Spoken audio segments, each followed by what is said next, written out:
ओम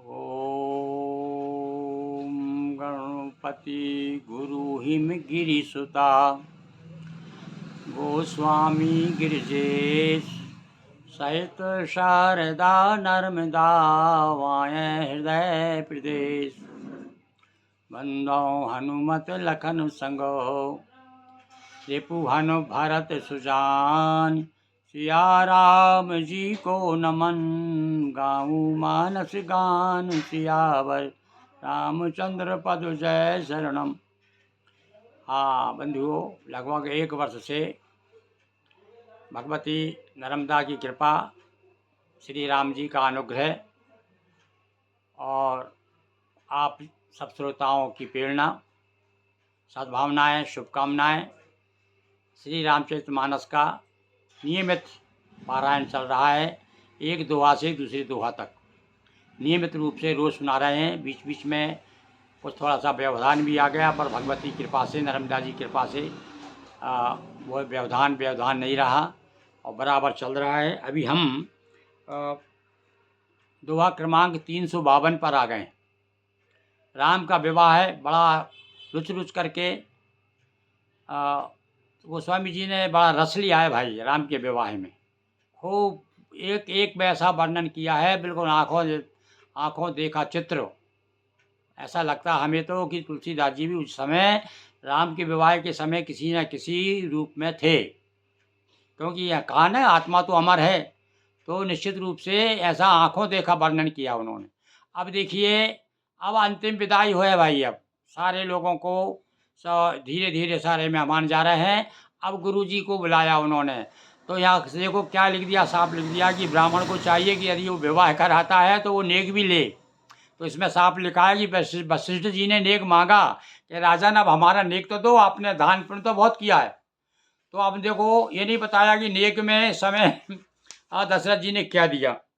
विनय कीन अति अनुरागे सुत संपदा राख सब आगे।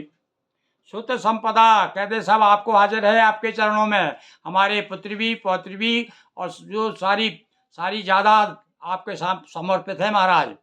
ऐसे भैया एक से एक दानी पुरुष हो गए हैं। अरे हमारे यहाँ तो अब दूर मत जाइए, अभी अभी इतिहास की कथा है कि गुरु रामदास जब आए शिवाजी के पास सामने भिक्षाम देही कहा, तो उन्होंने एक कागज़ में लिख दिया कि ये गुरुदेव आपके चरणों में ये सारा राज समर्पित है, और चिट डाल दी उनकी झोली में। ऐसे ही दशरथ जी ने किया। सब कुछ महाराज बोले जो जो मेरे पुत्र हैं और जो जो दिख रहा है ना वैभव, ये सब आपके आगे है, बोलिए आपको क्या चाहिए। नेक माग मुनि नायक लीना, आशीर्वाद बहुत विधि दीना। अरे भैया जितना लेग लगता है उस समय, जैसा आजकल तो भैया शादी में 1000 2000 5000 मांगते पंडित लोग, अब उस समय ना जाने क्या क्या मांगा वशिष्ठ जी ने। ये नहीं बताया कि वशिष्ठ जी ने नेक में क्या मांगा। विवाह कराया, राम जी का विवाह कराया, तो नेक मांग लिया और मांग करके बहुत बहुत आशीर्वाद दिया। और धरी राम सी समेता रस कीन गुरु गवन निकेता। और राम जी को स्मरण करते हुए, हाँ गुरु जी जानते हैं कि ये मेरा शिष्य है, और शिष्य भी नहीं है, मेरा स्वामी भी है, ये जगत का स्वामी है, तो इसलिए हृदय में धरते स्मरण करते हुए लिखा है यहाँ पर भैया, और धरी रामई सी समेता।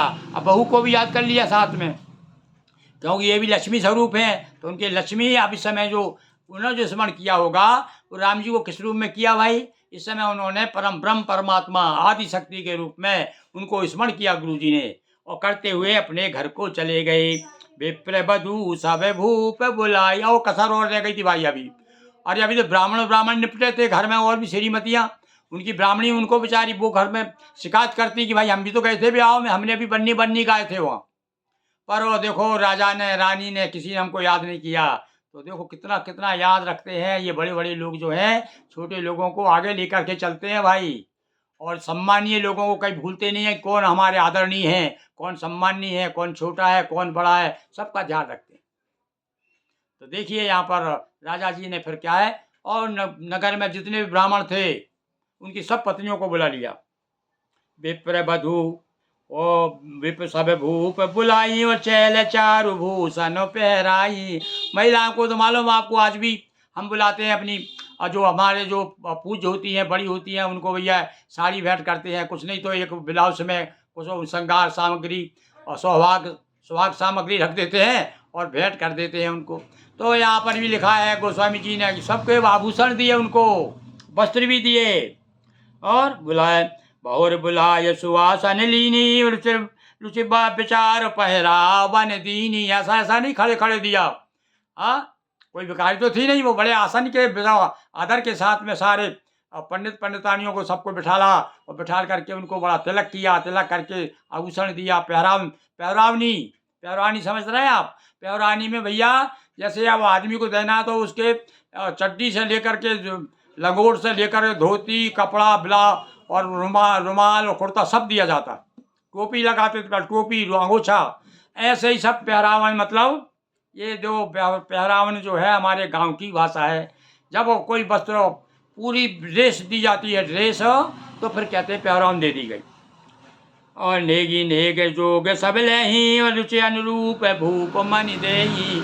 और राजा तो भैया मणि है, और मणि जो है दूसरों को भी मणियाँ बांटता है, वो भी मणि ही प्रकार देता है। तो सा जो नेगी, अब कुछ में नेगी जोग भी थी कुछ ऐसी, बशीर जी की श्रीमती होंगी, अरुंधति होंगी, ये सब जो है मांग रही थी, वो सब नेक तो उनको नेक दिया। प्रिय पाहुने पूज जे जाने भूपति भली भांति सन्माने। हाँ एक बात और लगी, देखो कितनी बार की बात है, बारात में ब्याह में जो भी मेहमान आए हैं उन सबको मेहमानों का सम्मान करना चाहिए। उन्होंने आकर के हमारे कार्यक्रम को गौरव दिया, हमारी शान बढ़ाई, हमारा सम्मान, हमारा मान बढ़ा। अरे ब्याह में अकेले दूल्हा दुल्हन बाप महतारी हो तो कोई मजा आता है क्या? उसमें कुछ लगा कैसी बारात भैया, ये कैसा ब्याह है? 10 आदमी से तो शोभा है। तो यहाँ पर सारे लोग जितने और भी पाहुने मेहमान आए हुए थे सबको हाथ जोड़ जोड़ करके राजा जी ने सबको सम्मान दिया। देव देख रघुवीर विवाहु परस प्रसून। हाँ भैया अब देवता आखिरी रह गई भाई मेरे ख्याल से, अब आखिरी के फूल है भाई विवाह के। चले भैया जहाँ से भरत जी को समाचार मिला था ना, भरत जी को कि हमारे भैया की शादी है, चलो भाई चलो। इधर तो कह रहे थे शादी में चलना है और उधर देवता लोग भी नहीं बुलाए आ गए। फूल बरसाना शुरू कर दिया था।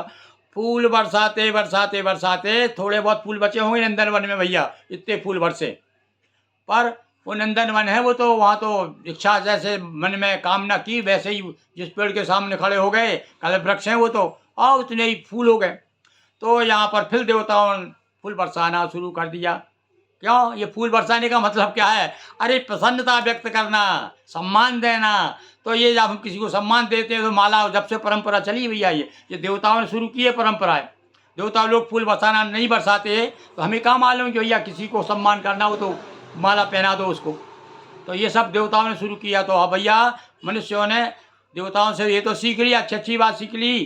तो साथ साथ में देवताओं के जो उपदेश हैं, जो शिक्षाएं दी गई हैं, जो ज्ञान की बातें हैं, वो भी हमें अपनाना चाहिए।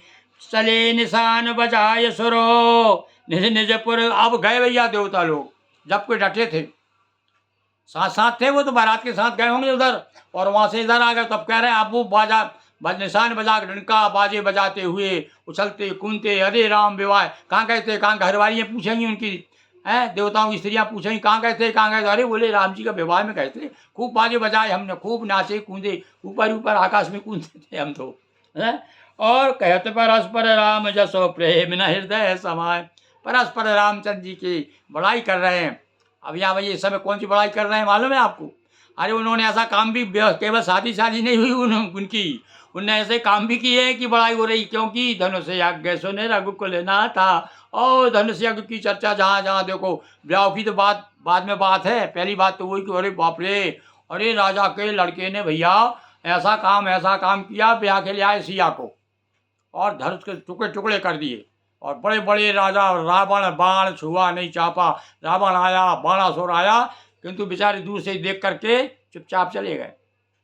और वहाँ जा कर के हमारे अवधपुरी के रामलला ने, रामलला ही थे उस समय, तो कोई ज़्यादा बड़ी उम्र नहीं थी है, क्योंकि सब जनकपुरी के सब कहते थे ये किशोर छोटा सा बालक है, बाल मराल की मंदर देही। और सास के सामने सास कह रही थी कि ये बच्चा जो है हंस का बच्चा उसको कह दो कि भाई तू मंत्रा से पर्वत उठा, तो एक बच्चा कैसे उठाएगा इतना बड़ा पर्वत? किंतु उस बच्चे ने पर्वत क्या उठाया, पूरा पूरा ब्रह्मांड उठा दिया और संकेत कर दिया कि ये ब्रह्मांड वो क्या उठाए, मेरे उनका छोटा भाई सब कुछ कर सकता है कहा नहीं वो कौतुक क्या ब्रह्मांड उठाऊं। तो भैया जो ब्रह्मांड उठाने वाले ने धनुष उठा लिया तो कौन सा बड़ा तीर मार दिया है। ऐसे परम ब्रह्म परमात्मा का यश गाते हुए आज हम आनंद विभोर हो रहे हैं। और आज भैया राम जी का विवाह है, दशरथ जी ने सबको विदा कर दिया। और आगे की कथा आप देखिए, अब आगे क्या होता है भैया। अब घर कारज की गृह कारज की चर्चा होगी, उसका आनंद लेंगे। बोलिए सियावर रामचंद्र की जय। हर हर महादेव शंभो।